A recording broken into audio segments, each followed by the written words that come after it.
یو چاته زم شپه تر ناوخته راته غورې کوي، ما ته د ښار لوی وسطاکار ځینې خبرې کوي.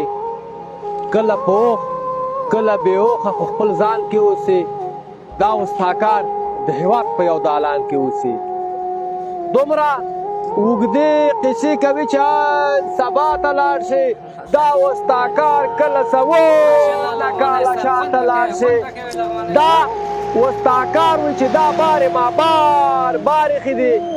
د دې هېواد تاداونه بنیادونه زما نیکه ما او زما پلار ایښي دي. پر ډېر ادب مو تېره دا یوه موندنه وکړه. ما د دې ښار له وسطاکاره یو پوښتنه وکړه. هغه ویل هغو ته ووایه بیدار دې اوسي، یوه بلا په دغه لار راځي. په لار دې اوسي توره تیاره به په هر ښار خوره وره وګورئ. چې رسمیت پیل شو بیا په هغه ورځ جګړه وګورئ. ټول به ویده نه یئ، یو څه به درکې ویښ پایي. وخت به راځي زه به نه یم تاریخ به وایي. څنګه یې خوري هغه خواړه بیا ورته زهر دي شي. څوک چې دې ملک ته جنګ راوړي د خدای په قهر دي شي. څنګه یې خوري هغه خواړه بیا ورته زهر دي شي. څوک چې دې ملک ته جنګ راوړي د خدای په قهر دي شي. ټولې خبرې له څېړنې تجربې کولې، یو څو خبرې تکرار پرله پسې کولې. هغه ویل له هر قدم سره احتیاط پکار ده، هر خبر کې همغږي او ارتباط پکار ده. هغه ویل تلقیت ښه ده د اصلاح دپاره، خو نه کول له دې ډېر ښه دي د بلاح دپاره.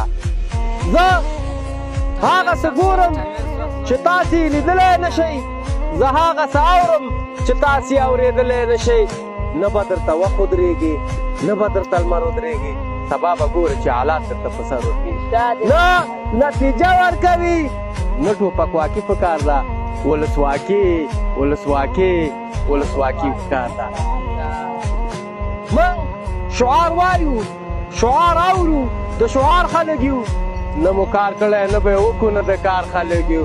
زمونږ شغل موسیقي یا ښه خواړه وي یا چکر ته وځو. د نن کار پاتې وي سبا ته بل سهار ته وځو. څوک المرخاته ته یو په تمه او څوک قبلې ته ناست یو. د ولس ځینې ملسفن خلک هم دې ته ناست یو.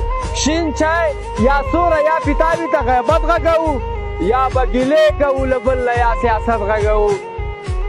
د موسسې خیره بنسټ موسسې د انحصار لار به تر څو څارو، د حلوا او د کلبسې لار به تر څو څارو. ما ویل ښاغلیه علي قدره او ویښیاره پلاره، جغرافیه پوه، قانون پوه، سیاستمداره پلاره، سرمؤسس بنیادګر هېواد پالونکی بابا، تاسې له هنده زموږ څنګه د راتلونکی بابا.